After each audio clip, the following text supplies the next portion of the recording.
Début janvier 2010, je reçus un appel de l'hôpital Cochin.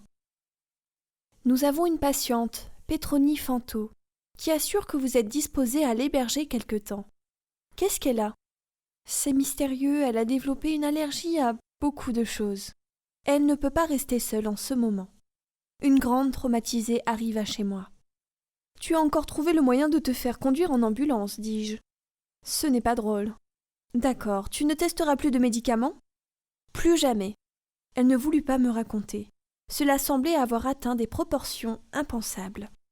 Notre cohabitation dura près de 3 mois. Elle s'avéra difficile. Pétronie ne supportait ni la poussière, ni la couleur orange, ni l'odeur du fromage, ni mes fleurs séchées, ni ma musique. C'est atroce tes hymnes gothiques, ni mon mode de vie. Je te croyais belge, mais tu es allemande. Je n'ai pas su ce que cela voulait dire. Pour ma part, je la trouvais changée. L'intolérance à ce médicament inconnu l'avait profondément choquée. Elle était devenue hypocondriaque, ultra-sensible au bruit, et à des choses très curieuses comme les M&M's. Mon tableau de tournesol sous la neige, mon déodorant, le chandelier de la cuisine. On n'a pas aidé un chandelier dans une cuisine? Enfin, elle s'entendait mal avec mes cactus. Même boire du champagne avec elle n'était plus aussi agréable qu'avant. Je la sentais tendue en permanence, d'une susceptibilité hors norme. Nous nous disputions souvent, pour des motifs incompréhensibles.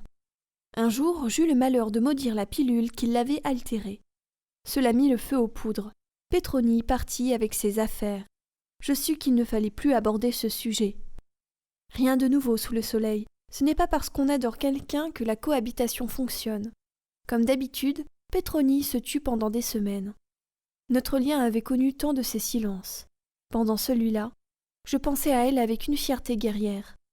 Pétronie était ce glorieux soldat qui n'avait pas cherché à se protéger et qui, revenu amoché et victorieux du précédent combat, remontait au front de la littérature. À cette époque de mijaurée où l'on abuse du mot violence, la jeune romancière avait exposé son corps à un risque réel pour pouvoir continuer d'écrire. Elle avait illustré d'une manière singulière le livre de Léris, de la littérature considérée comme une tauromachie, associant l'acte d'écrire à un péril vrai, l'adoubant ainsi d'inactuels lauriers. Quand Pétronie était fâchée, je lui laissai l'initiative. Elle me recontacta quelques mois plus tard pour m'annoncer qu'elle allait publier un roman chez Flammarion, et qu'elle était désormais critique littéraire dans un important hebdomadaire luxembourgeois. Ce dernier point me stupéfia. Quel rapport entre le Luxembourg et toi?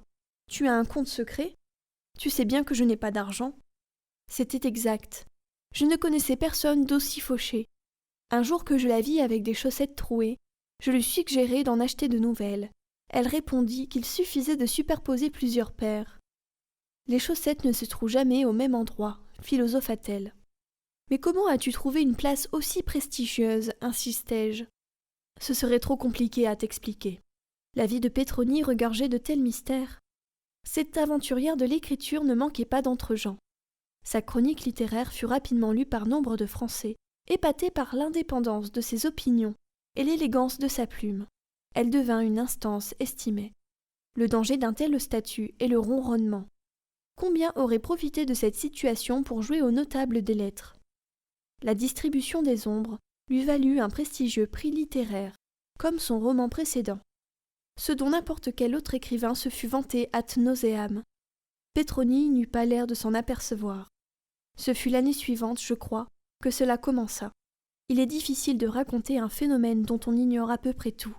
Il semblerait que Pétronie fût tombée amoureuse, mais je n'en suis pas sûre. De qui? Je le sais encore moins. Et avec quel succès? Je l'ignore. Comme elle était redevenue ma compagne de beuverie, je la cuisinais quand elle était aussi ivre que moi, en vain. Le champagne la rendait disserte sur bien des sujets, sauf celui-là. Au demeurant, cela ne l'empêchait pas d'écrire. L'amour n'a pas la réputation de tarir l'inspiration. En 2012, elle publia le plus beau roman apocalyptique que je connaisse, Les Immédiates. Puis, on put lire d'elle une fiction fantastique sur le tatouage, Le sang de chagrin. Même si cela ne sautait pas aux yeux, chacun de ses livres était à sa manière une histoire d'amour. Pétronie voyagea. Elle partit à Budapest. Elle disparut à New York.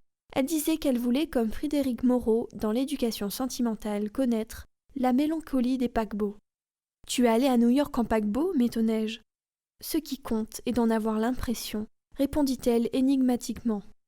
Début 2014, j'eus vent d'une affaire à ce point énorme que je ne voulus pas la croire. On me rapporta que Petroni se livrait, plusieurs soirs par semaine, dans les milieux dits de la nuit, à un numéro de roulette russe. J'en ris tout mon soûl, et je songeais à téléphoner à l'intéressé, histoire de lui raconter ce qui circulait sur son compte. On ne prête qu'aux riches, lui aurais-je dit, quand elle m'appela. Je ne pourrai pas venir jeudi soir. Quel jeudi soir? Le prochain? Le 20 mars. Mais c'est ton anniversaire. J'ai du travail. Tu as du travail le soir de ton anniversaire? C'est comme ça. Tu m'avais réservé ta soirée. N'insiste pas. Elle raccrocha. Je lus mauvaise. Je voulus me persuader qu'il s'agissait de l'un de ces étranges rencarts amoureux. Mais alors, pourquoi avait-elle cette voix sinistre, me demandai-je. La rumeur dont j'avais eu vent propageait que Petroni exerçait son numéro de roulette russe dans une cave de la rue Saint-Sabin. Comme ma soirée du 20 mars était désormais libérée, rien ne m'empêchait de la passer dans la cave en question. Aujourd'hui, j'arrivai sur les lieux vers 19h, vertu en cantinière du Saint Graal, ce qui ne me distinguait pas des autres clients. Pauvre Petro, faut-il que tu manques d'argent pour accepter de travailler en un bouge si enfumé, pensai-je. Dans un sac à dos étanche, rempli de glaçons, j'avais emporté une bouteille de champagne, un Joseph Perrier blanc de blanc, millésime 2002, avec une flûte en chaque poche latérale. J'avais été bien inspiré, car à la carte des caves Saint-Sabin, gothisme oblige, ne figurait que bière et Hippocrate. Aucune affiche ne signalait de numéro de roulette russe, soit pour ne pas avoir d'ennui en cas de descente de police, soit parce que cette histoire n'était que du pipeau, me dis-je. Les voûtes de l'établissement devaient remonter aux catacombes. L'éclairage aurait convenu à un enterrement clandestin. Les clients et les serveurs arboraient des vanités à chaque doigt. Tout ici présageait la mort. L'angoisse s'installait en moi de plus en plus profondément. Retentit alors une belle chanson que mon cerveau mit un certain temps à identifier. Roulette, de System of a Down. Les gens réagirent à ce signal en se taisant. Comme il n'y avait ni scène ni estrade, ce fut devant le bar que je vis arriver Pétronille, qui pour la première fois me parut grande, peut-être parce qu'elle était la seule à se tenir debout. Elle sortit un revolver de la poche de son jean et commença son laïus à haute et intelligible voix. « Mesdames et messieurs, la roulette russe est un jeu qui ne se démode pas. » Déjà, je n'écoutais plus. Foutre ciel, c'était donc vrai? La peur pure et simple ne tarda pas à succéder à la panique, de sorte que je me raidis jusqu'à la pétrification. À l'intention de ceux qui auraient ignoré les règles, Petroni ouvrit l'arme, montra le barillet vide, y plaça une balle unique, referma et fit tourner ce qui valait à cette pétoire le nom de revolver. Elle conclut son baratin par « Y a-t-il un volontaire dans la salle ?» Le public éclata de rire, pas moi. On ne peut compter que sur soi, c'est toujours comme ça. La chanson de système était terminée. Je vais à présent vous demander le silence. Elle n'eut aucun mal à l'obtenir. On entendit tourner le barillet, ou du moins on crut l'entendre, tant on avait d'intention pour ce qui se déroulait. Petroni posa le canon sur sa tempe et parla. Dostoïevski, qui avait été condamné à mort et ne savait pas qu'il serait gracié à la dernière seconde, raconte son expérience du peloton d'exécution. Les instants qui s'allongent jusqu'au vertige, la beauté insensée des moindres choses, les yeux qui s'ouvrent enfin à ce qu'il faut voir.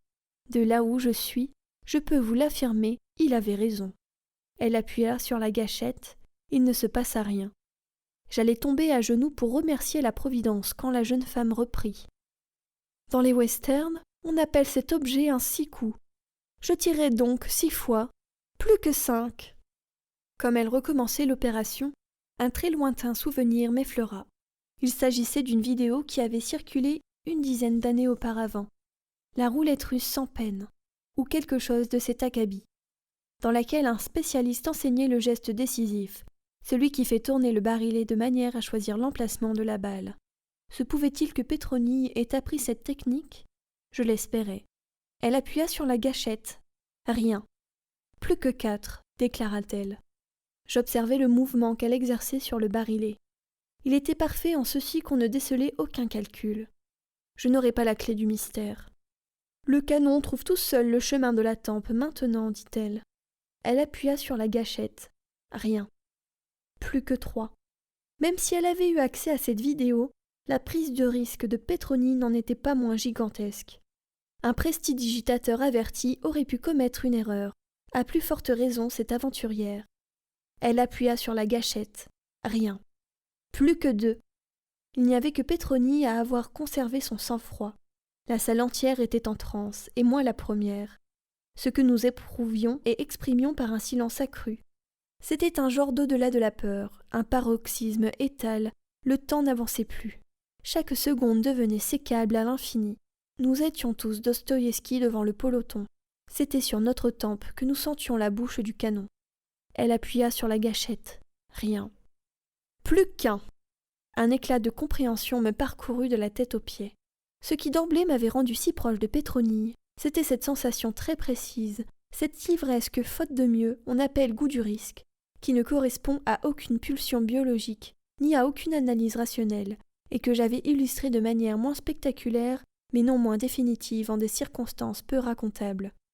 Nous n'étions certes pas majoritaires, en cet âge d'or du principe de précaution, et nous nous comprenions d'autant mieux. Comment avais-je pu croire qu'elle exécutait ce numéro pour l'argent? Et comment avait-elle pu affirmer qu'elle avait testé des médicaments dans un but lucratif? Si Petroni s'était mise et se mettait à nouveau à ce point en danger, c'était pour connaître cette exaltation suprême, cette dilatation extatique du sentiment d'exister. Elle appuya sur la gâchette. Rien. Comme la salle hurlait, déjà la jeune femme nous intima de nous taire et reprit. « Ne croyez surtout pas que je me moquais de vous. » Et sans faire tourner le barillet, elle visa une bouteille au sommet du comptoir et tira. Le coup retentit si fort que l'on entendit à peine le verre se briser. Il y eut un tonnerre d'applaudissements. Resplendissante, Petroni rejoignit la table où j'étais installée seule et s'assit à côté de moi. « Bravo, c'était magnifique !» exultai-je. « Tu trouves ?» dit-elle avec une feinte modestie. « Et quelle manière originale de fêter tes 39 ans! Est-ce une allusion aux 39 marches de Hitchcock ? Assez causé, qu'est-ce qu'on boit ? » J'ai ce qu'il faut, répondis-je en dégainant la bouteille de champagne. Je remplis les flûtes et portai un toast à sa gloire. La première gorgée me subjugua. Rien ne rehausse ce breuvage comme la roulette russe. « Tu as failli boire sans moi, dit Petroni. Tu m'as donné l'occasion d'appliquer l'une des devises de Napoléon, qui mettait toujours une bouteille de champagne au frais pour après la bataille. En cas de victoire, je la mérite. Mais en cas de défaite, j'en ai besoin, disait-il. Et quel est ton verdict ? Tu la mérites. Bon anniversaire. Comme d'habitude, j'avais parlé trop vite. Tard dans la nuit, un différend nous opposa au sujet de Dieu sait quoi, dont l'alcool exagéra l'importance. Nous remontions alors le boulevard Richard-Lenoir et Petroni, à qui le caractère ne manqua jamais, glissa une balle dans le barillet, qu'elle fit tourner à sa convenance. Elle posa le canon sur ma tempe et tira. « Cette fois, ce n'est pas Marlowe qui trépasse dans une rixe de rue, dit-elle à mon cadavre. » Elle fouilla dans ma besace, trouva ce manuscrit qu'elle empocha et jeta mon corps dans le canal Saint-Martin. Le lendemain était un vendredi, jour ouvrable. Par acquis de conscience, Petroni apporta le manuscrit à mon éditeur. « Il n'est pas bien long, lui dit-elle. Je reste dans les parages, vous le lisez, et puis on en parle. » Pendant ce temps, elle s'installa dans mon bureau où, avec le sans-gêne qu'on lui connaît, elle eut une conversation téléphonique de 2h30 avec Tombouctou. Après quoi l'éditeur vient lui demander si ce n'était pas plutôt à la police qu'il fallait apporter mon manuscrit. « Je vous laisse juge, répondit-elle. Petroni fila comme un chat et disparut sur les toits de Paris, où, à mon avis, elle rôde encore aujourd'hui. Quant à moi, au fond du canal, en bon macabée, je médite et tire de cette affaire des leçons qui ne me serviront pas. J'ai beau savoir qu'écrire est dangereux et qu'on y risque sa vie. Je m'y laisse toujours prendre.